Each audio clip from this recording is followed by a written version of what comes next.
Hello viewers, কেমন আছেন সবাই? আশা করি অনেক ভালো আছেন। মেডিসিন রিভিউ ভিডিওতে সকলকে জানাচ্ছি আন্তরিক শুভেচ্ছা এবং অভিনন্দন। আজকে আমার হাতে দেখতে পাচ্ছেন বিনাইন সিরাপ, যার জেনেরিক হচ্ছে ফলিক অ্যাসিড। আর এই বিনাইন সিরাপটির প্রস্তুতকারক হচ্ছে স্কোয়ার ফার্মাসিউটিক্যালস লিমিটেড। আমরা অনেকেই জানি স্কোয়ার ফার্মাসিউটিক্যালস লিমিটেড খুবই সুনামধন্য একটি কোম্পানি, যারা প্রতিনিয়ত নতুন নতুন ওষুধ বাজারে নিয়ে আসেন এবং এদের ওষুধের মান কিন্তু খুবই ভালো। বিনাইন সিরাপটি হচ্ছে বি ভিটামিন গ্রুপের একটি সদস্য, যার সংক্ষিপ্ত রূপ হচ্ছে বিনাইন এবং পূর্ণ রূপ হচ্ছে ফলিক অ্যাসিড। তো এই ফলিক অ্যাসিড গর্ভকালীন মায়েদের থেকে শুরু করে শৈশবকালীন শিশু এবং প্রাপ্তবয়স্কদের জন্য খুবই গুরুত্বপূর্ণ একটি ওষুধ। তো আমরা একটু পরে জানবো এই সিরাপটি কেন এত গুরুত্বপূর্ণ। তার আগে বলে রাখি, এই সিরাপটি কিন্তু শৈশবকালীন সময় থেকে একেবারে প্রাপ্তবয়স্ক যারা বৃদ্ধ রয়েছেন তারাও খেতে পারবেন। আজকের এই আলোচনার মাধ্যমে আমরা জানব বিনাইন সিরাপের কার্যকারিতা, এই সিরাপটির মাত্রা ও সেবনবিধি, গর্ভ অবস্থায় ও স্তন্যদানকালীন সময়ে খাওয়া যাবে কিনা, সিরাপটিতে কোনো পার্শ্বপ্রতিক্রিয়া রয়েছে কিনা এবং সবশেষে সিরাপটির দাম সম্পর্কে আজকের পুরো ভিডিওতে আমি আলোচনা করব। আমি রাজীব আছি আপনাদের সাথে, আর আপনারা দেখছেন মেডিসিন রিভিউ ভিডিও। তো যারা নতুন দেখছেন তারা অবশ্যই চ্যানেলটি সাবস্ক্রাইব করে পাশের বেলটি অন করে রাখবেন এরকম নতুন নতুন ওষুধের রিভিউ পাওয়ার জন্য। আর যারা অলরেডি সাবস্ক্রাইব করেছেন তাদেরকে অসংখ্য অসংখ্য ধন্যবাদ। তো চলুন ভিডিওটি শুরু করি। বিনাইন সিরাপ, যার জেনেরিক হচ্ছে ফলিক অ্যাসিড। এই ফলিক অ্যাসিড ডাক্তার মূলত রোগীর রক্ত স্বল্পতার জন্য দিয়ে থাকেন। যেমন অনেক সময় গর্ভকালীন সময়ে মায়েদের রক্তের স্বল্পতা দেখা দেয়। মায়েদের রক্ত স্বল্পতা দেখা দিলে শিশু কিন্তু সঠিকভাবে বেড়ে উঠতে পারে না মায়ের গর্ভে। সেক্ষেত্রে কিন্তু গর্ভকালীন সময়ে মায়েদের এই বিনাইন বা ফলিক অ্যাসিড সিরাপগুলো বা ট্যাবলেটগুলো দেওয়া হয়ে থাকে। এছাড়াও শৈশবকালীন সময়ে অনেক শিশুদের ক্ষেত্রে রক্ত স্বল্পতা দেখা দেয়। আর শিশুদের এই সময়ে রক্ত স্বল্পতা দেখা দিলে শিশুদের অনেক জটিল কোনো সমস্যা হতে পারে।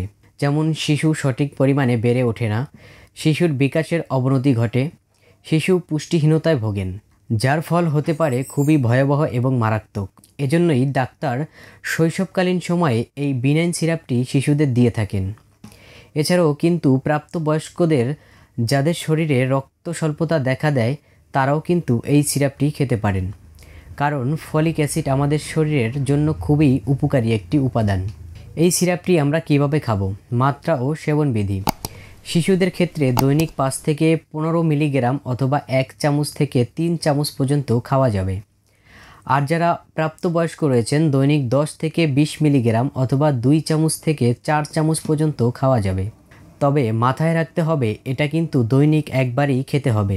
এছাড়াও ডাক্তার যেভাবে সাজেশন করে বা ডাক্তার যেভাবে খাওয়ার নিয়ম লিখে দেয় সেভাবে খেতে হবে।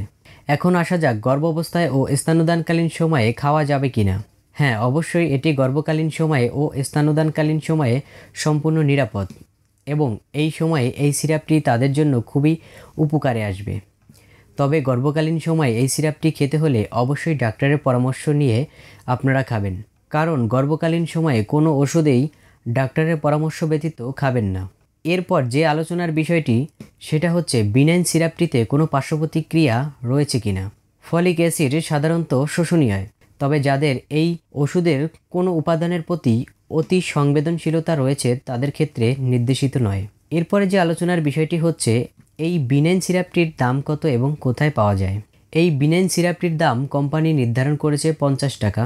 50 টাকা হলে 100 ml এর এই বিনাইন সিরাপটি আমরা যে কোনো ফার্মেসিতে এখন পেয়ে যাব, কারণ এই সিরাপটি মার্কেটে এসেছে প্রায় অনেক দিন হয়ে গেছে। তো এখন কিন্তু এই সিরাপটি মার্কেটে অ্যাভেলেবেল পাওয়া যাচ্ছে। তো এই ছিল আজকের বিনাইন সিরাপ নিয়ে কিছু সংক্ষিপ্ত আলোচনা। ভিডিওটি ভালো লাগলে অবশ্যই ভিডিওতে একটি লাইক করে দিবেন, চ্যানেলটি সাবস্ক্রাইব করবেন, আর হ্যাঁ, ভিডিওটি শেয়ার করে দিবেন যাতে অন্য কারো উপকারে আসে। দেখা হচ্ছে অন্য কোনো নতুন ভিডিওতে। সবাই ভালো থাকবেন, সুস্থ থাকবেন। টাটা।